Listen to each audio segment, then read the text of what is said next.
Hello student. Today I am Rahul and we will start next chapter and this chapter name is the thermodynamic. तो firstly तो हम आज thermodynamic के बारे में पढ़ते हैं। सबसे पहले थर्मोडायनेमिक का मीनिंग क्या होता है। तो थर्मोडायनेमिक इज थर्मो का मीनिंग होता है हीट और डायनेमिक का मतलब होता है मोशन। तो थर्मोडायनेमिक का मतलब है कि जो डिफरेंट फॉर्म ऑफ एनर्जी है उनके बारे में स्टडी करना। तो अगर थर्मोडायनेमिक की डेफिनेशन भी हम पढ़े तो क्या है, it is the branch of science which deals with the study of different form of energy. Different form of energy हो गया and the quantitative relationship between them, और उनमें किस तरह का आपस में रिलेशनशिप है तो उसको हम बोलेंगे थर्मोडायनेमिक। अगर हम बात करें केमिकल थर्मोडायनेमिक तो study of chemical changes and chemical substance, study of chemical changes and chemical substance during thermodynamic. अब इसके अंदर दो चीज़ है बेटा, एक सिस्टम और एक सराउंडिंग। सिस्टम क्या है, जिस पर आप क्या कर रहे हो, काम कर रहे हो, जिस पर आप वर्क कर रहे हो, तो वो तो है सिस्टम। और उसको छोड़कर बाकी जो भी आपके आसपास है वो है सराउंडिंग। तो सिस्टम प्लस सराउंडिंग दोनों मिलकर बनाते हैं यूनिवर्स। क्लियर हो गया। तो सबसे पहले बात हम आपका सिस्टम क्या है, this is the part of the universe select for the thermodynamic consider. ठीक है, यूनिवर्स का पार्ट ही तो है जिसको हमने क्या किया, सिलेक्ट किया किसके लिए, फॉर थर्मोडायनेमिक के लिए। जैसे for example effect of temperature, pressure, ये सब क्या है, हमारा सिस्टम है।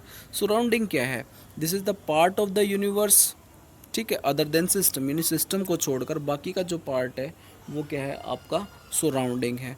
तो यूनिवर्स कैसे बना, सिस्टम प्लस सराउंडिंग से आपका यूनिवर्स बन चुका है। इसके बाद हम बात करते हैं टाइप ऑफ सिस्टम।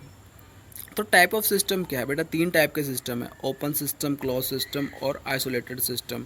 अगर हम बात करते हैं ओपन सिस्टम की, तो ओपन सिस्टम मेनली जिसके अंदर मतलब एनर्जी और मैटर का दोनों का क्या हो जाए, एक्सचेंज हो जाए विद सराउंडिंग के साथ। जैसे फॉर एग्जांपल आपने क्या किया, एक कप लिया, ठीक है, एक कप के अंदर इस तरह से आपने क्या किया, चाय डाल दी, ठीक है, और जो चाय है वो गर्म है।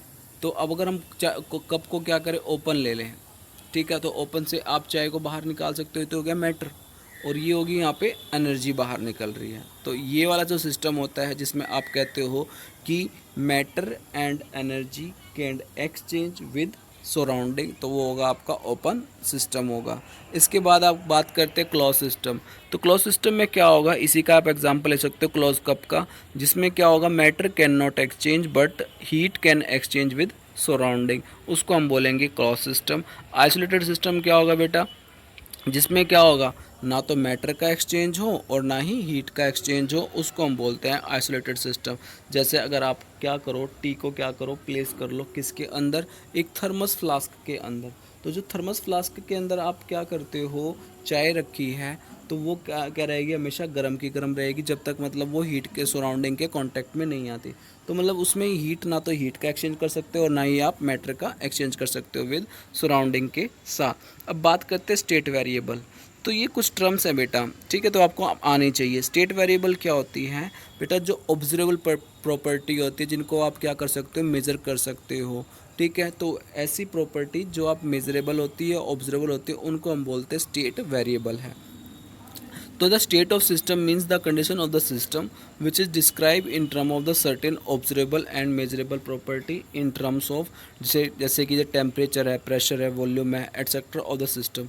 If any of this property of the system change, the system is said to be different state में चला जाएगा। अब बात करते हैं हम स्टेट फंक्शन की।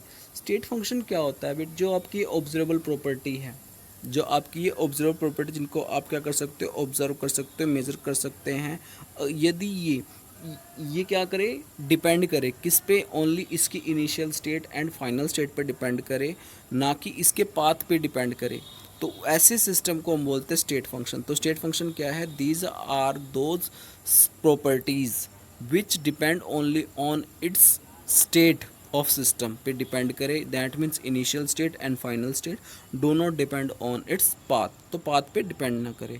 तो फॉर एग्जांपल मैं आपको कुछ एग्जांपल देता हूँ। जैसे कि आप क्या करते हो, जो सिनेमा हॉल होते हैं, तो कई बार क्या होता है, सिनेमा हॉल जो होते हैं सबसे थर्ड फ्लोर पे होते हैं, तो उसमें स्टेयर्स भी होते हैं और लिफ्ट भी लगी होती है। एक पर्सन क्या है कि भाई वो नीचे इनिशियल स्टेट ग्राउंड स्टेट है उसकी, और फाइनल स्टेट कहाँ जो सिनेमा हॉल्स का गेट है, तो एक लिफ्ट से चला गया और एक स्टेयर से चला गया। दोनों ने क्या किया, दोनों क्या पहुंच गए, ऊपर पहुंच गए। तो दोनों ने वर्क डिफरेंट फॉर्म से किया। तो हमने क्या देखना है, सिर्फ इनिशियल स्टेट देखनी है और उसकी फाइनल स्टेट देखनी है। हमने ये नहीं देखना कि वो किस पाथ से उसने अचीव किया। सेम जैसे कि अगर हम पौंड की बात करें, तालाब की बात करें, कि जो तालाब है आपका, जो पौंड है, वो आपका कैसे फिल हुआ, वो आपने ट्यूबवेल से फिल किया या फिर वो रेन वाटर से फिल हुआ, हमने ये नहीं पता। हमने बस ये देखा कि पहले इनिशियल में क्या था और फाइनल में क्या था। ऐसे सिस्टम को हम बोलते हैं स्टेट फंक्शन होते हैं। तो कुछ स्टेट फंक्शन जैसे हमारे पास है, for example pressure, volume, temperature, internal energy, enthalpy, entropy, free energy, ये सब क्या आपके स्टेट फंक्शन है जो किस पे डिपेंड करते हैं, only initial state and final state पे डिपेंड करते हैं, उसके पाथ पे डिपेंड नहीं करते। अब बात करते हैं मैक्रोस्कोपिक प्रॉपर्टी की। तो मैक्रोस्कोपिक क्या है बेटा, a system contain large number of chemical species, a system contain large number of chemical space. इस सिस्टम के अंदर आपको पता ही है कई सारे एटम, कोई सिस्टम जो किससे मिलकर बनता है, एटम से बनता है, और एटम के अंदर आपको पता ही है प्रोटॉन, न्यूट्रॉन और इलेक्ट्रॉन होते हैं, और एटम, आयन और मॉलिक्यूल। ठीक है, तो ये बेटा आपका फर्स्ट पेज के बारे में हमने आपको बता दिया है। अब हम मूव करते हैं नेक्स्ट पेज पे।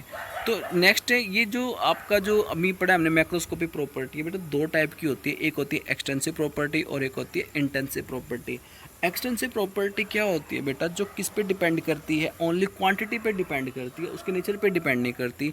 तो वो प्रॉपर्टी तो होती है एक्सटेंसिव प्रॉपर्टी। जैसे मास है, अब मास जो है, अगर आप शुगर भी ले लेते हो या कुछ भी लेते हो, अगर दोनों के दोनों, अगर आप मानोगे एक 10 ml है या एक 15 ml है, तो दोनों का वेट जो होगा वो डिफरेंट हो जाएगा।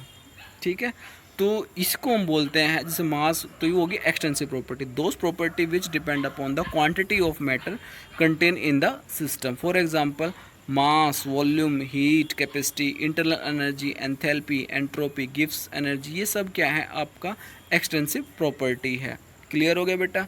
और इंटेंसिव प्रॉपर्टी क्या होगा, जो क्वांटिटी पे ना डिपेंड करे, जो कि सिर्फ किस पे डिपेंड करे, उसके नेचर पे डिपेंड करे, उसको हम बोलेंगे क्या, इंटेंसिव प्रॉपर्टी। अब जैसे वाटर है, जैसे वाटर है, अगर मैं वाटर क्या ले लूँ, 10 ml ले लूँ, एक बीकर में मैंने वाटर 10 ml लिया और एक बीकर में मैंने वाटर 100 ml लिया। मैंने क्या किया, दोनों का बॉइलिंग पॉइंट, दोनों को बॉयल कर दिया। तो वाटर जो 10 ml है वो थोड़ा जल्दी उबल जाएगा और वाटर जो 100 ml का वो जल्दी, थोड़ा लेट होगा। पर आपको पता होना चाहिए तो दोनों का जो बॉइलिंग पॉइंट आएगा वो क्या आएगा, सेम आएगा। और सेम कितना आएगा, 100 डिग्री सेल्सियस आएगा। तो इससे पता चलता है कि जो वाटर होता है उसका बॉइलिंग पॉइंट, जिन बॉइलिंग पॉइंट जो है वो क्वांटिटी पे डिपेंड नहीं कर रही, वो सिर्फ किस पे डिपेंड करती है, नेचर पे। नेचर वाइज कैसे, अगर मान के चलो आपने 10 ml वाटर ले लिया और 10 ml आपने ऑयल ले लिया, तो दोनों का बॉइलिंग पॉइंट क्या आएगा, डिफरेंट आएगा। ठीक है, तो दैट मीन्स वो नेचर पे डिपेंड कर रही है, वो उसकी क्वांटिटी पे डिपेंड नहीं कर रही। Okay, clear. तो ये आपका था इंटेंसिव प्रॉपर्टी। तो समझ में आ गया इंटेंसिव प्रॉपर्टी और एक्सटेंसिव प्रॉपर्टी में क्या डिफरेंस है। जैसे टेम्परेचर, प्रेशर, ठीक है, refractive index, viscosity, density, surface tension, boiling point, freezing point, specific heat, molarity, ये सब क्या है आपकी, क्या है, इंटेंसिव प्रॉपर्टीज़ हैं। ओके, इसके बाद कहता है कि अगर हम बात करें ratio of the to extensive property is always intensive होगा। दो मतलब एक्सटेंसिव प्रॉपर्टीज़ का अगर आप रेशो निकाल लो, जैसे मास और वॉल्यूम, यानी क्या हो गया, मास बाय वॉल्यूम क्या हो गया, डेंसिटी। तो डेंसिटी आपकी क्या होगी, इंटेंसिव प्रॉपर्टी होगी, ये ध्यान रखना। Ratio of the two property is always intensive. Clear हो गया। तो नेक्स्ट है आपका एक्सटेंसिव प्रॉपर्टी आर एडिटिव। जो एक्सटेंसिव प्रॉपर्टी है वो एडिटिव है, but intensive property are not. यानी एक्सटेंसिव प्रॉपर्टी में आप क्या कर सकते हो, ऐड कर सकते हो, ठीक है, बट इंटेंसिव प्रॉपर्टी में आप ऐड नहीं कर सकते, क्योंकि जो बॉइलिंग पॉइंट तो क्या है उतना ही आना है, उसमें तो कोई चेंज नहीं कर, चाहे आप 10 ml ले लो वाटर, चाहे आप कितना ले लो, 100 ml वाटर ले लो। ठीक है, नेक्स्ट है फोर्स इज एक्सटेंसिव है बट प्रेशर इज इंटेंसिव है, because it the force are exerted per unit area. Clear. तो ओके, इसके बाद हम पढ़ते हैं, ओके, तो आगे है हमारा थर्मोडायनेमिक इक्विलिब्रियम। तो थर्मोडायनेमिक इक्विलिब्रियम में क्या है आपका, macroscopic property like temperature, pressure etcetera do not change with time. Time के साथ साथ कोई चेंज नहीं है। ओके, इसके बाद है जैसे थर्मोडाइनेमिक प्रोसेस हमारे कई तरह के, जैसे आइसोथर्मल हो गया, एडियाबैटिक हो गया, आइसोकोरिक हो गया और आइसोबैरिक हो गया। तो आइसोथर्मल प्रोसेस क्या होगा, कह रहा है कि जैसे ही आप कोई प्रोसेस करते हो तो अगर आप उसमें टेम्परेचर कांस्टेंट रख दो उस ड्यूरेशन, तो उसको बोलेंगे आइसोथर्मल प्रोसेस। और एडियाबैटिक प्रोसेस क्या बोलोगे, जिसमें आप क्या कर दो, मतलब no heat flow from the system to the surrounding, उसको बोलेंगे हम एडियाबैटिक प्रोसेस। और आइसोकोरिक में क्या होगा बेटा, जिसमें वॉल्यूम कांस्टेंट हो जाएगा। और आइसोबारिक प्रोसेस में क्या होगा, जिसमें आपका प्रेशर कांस्टेंट हो जाएगा। अब आते हैं हमारे दो प्रोसेस, एक रिवर्सिबल प्रोसेस है, एक इरिवर्सिबल प्रोसेस है। तो रिवर्सिबल प्रोसेस क्या होता है बेटा, जो प्रोसेस जिसको मतलब रिवर्स होने में बहुत ज़्यादा टाइम लगे, इनफाइनाइट स्मॉल, ठीक है, स्लो, और धीरे धीरे वो क्या होता है, बड़ा टाइम लेता है। तो process carried out infinitely small slowly, that means difference between the driving force, दो फोर्स लगेंगे इसमें, एक जो फॉरवर्ड की तरफ होगा और एक अपोजिंग की तरफ होगा। जो फॉरवर्ड की तरफ होगा उसको हम ड्राइविंग फोर्स बोलेंगे, और जो बैकवर्ड की तरफ लगेगा उसको बोलेंगे अपोजिंग फोर्स। जिसमें कहता है कि difference between the driving force and opposing force are very very very small हो। बट इरिवर्सिबल में क्या होगा, not carried out in finite small slowly, मतलब वो बड़ा जल्दी जल्दी से प्रोसेस होगा, रैपिडली होगा, but is carried out rapidly. That means difference between the driving force and opposing force is quite large. Okay, तो बेटा हम नेक्स्ट पेज में मूव करते हैं, थर्ड पेज पे। कहते हैं at any stage during the process equilibrium is not disturb. तो इक्विलिब्रियम कोई डिस्टर्ब नहीं होगा इसमें, पहली बात तो ये है। जबकि इसमें इक्विलिब्रियम क्या हो सकता है, may exist only after the completion of process, जब प्रोसेस कंप्लीट होगा तभी इक्विलिब्रियम क्या करेगा, एग्जिस्ट करेगा। थर्ड पॉइंट है इट टेक इनफाइनाइट टाइम, मैंने आपको बताया जैसे प्रोसेस स्लो होता है बट ये क्या करता है, फाइनाइट टाइम लेता है, हमें पता है कि भाई कुछ ना कुछ टाइम जरूर होगा इसका कंप्लीट होने में। फोर्थ है इट इज़ ओनली इमेजिनरी, जबकि ये process actually occur in nature, और work obtain in this process is maximum, और इसमें क्या होता है, इज़ नॉट मैक्सिमम। अब हम बात करते हैं इंटरनल एनर्जी की। तो इंटरनल एनर्जी क्या होता है बेटा, हर सिस्टम की अपनी क्या होती है, एक इंटरनल एनर्जी होती है। और आपको पता ही है जो इंटरनल एनर्जी क्या होती है, तो इंटरनल एनर्जी क्या होती है, प्रोसेस बाय द डिफरेंट, मतलब डिफरेंट एनर्जी जो हमारी बॉडी के अंदर होती है। जैसे कौन कौन सी, translation, rotational, vibrational, electronic, nuclear, potential, kinetic energy. तो ये डिफरेंट टाइप की क्या है हमारी बॉडी के अंदर एनर्जी है। तो इन टोटल सब का सम जो होता है उसको हम बोलते हैं इंटरनल एनर्जी। और जो इंटरनल एनर्जी है वो भी क्या है, स्टेट फंक्शन है, because it depend on the किस पे डिपेंड करता है, उसकी इनिशियल स्टेट और फाइनल स्टेट पर डिपेंड करता है, नॉट इट्स पाथ पे डिपेंड नहीं करती। और कहता है कि जो absolute value of internal energy है उसको हम डिटरमाइन नहीं कर सकते। क्यों, क्योंकि इनमें से बहुत सी ऐसी एनर्जी है जिनको हम क्या कर सकते हैं, डिटरमाइन नहीं कर सकते, जैसे न्यूक्लियर एनर्जी, इलेक्ट्रॉनिक एनर्जी, इस तरह का एक्चुअली निकाल सकते। इसके बाद आता है इंटरनल एनर्जी चेंज क्या होता है। तो इंटरनल एनर्जी आपको पता है ये किसको रिप्रेजेंट करते हैं, हम डेल्टा यू से रिप्रेजेंट करते हैं, यू से रिप्रेजेंट करते हैं। तो internal change in internal energy कैसे निकाल लोगे, जो अगर आपकी रिएक्शन चल रही है, रिएक्टेंट और प्रोडक्ट, तो प्रोडक्ट माइनस रिएक्टेंट, ठीक है। तो उसकी फाइनल स्टेट देखो और उसकी इनिशियल स्टेट देखो, दोनों का डिफरेंस करो तो चेंज इन इंटरनल एनर्जी आपके पास आ जाएगा।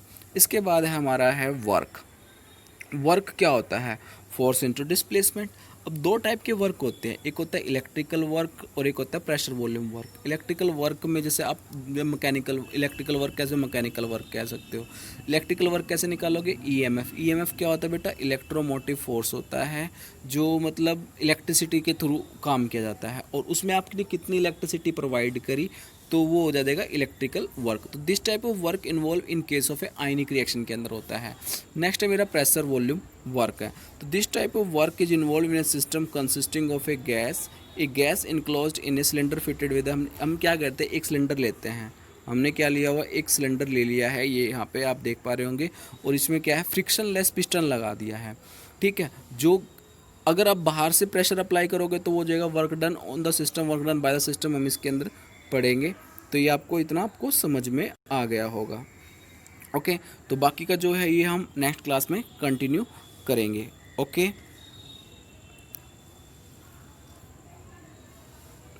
तो आपको इतना समझ में आ गया होगा, तो आप इतना वीडियो को लाइक और सब्सक्राइब और शेयर ज़रूर करें। Thank you.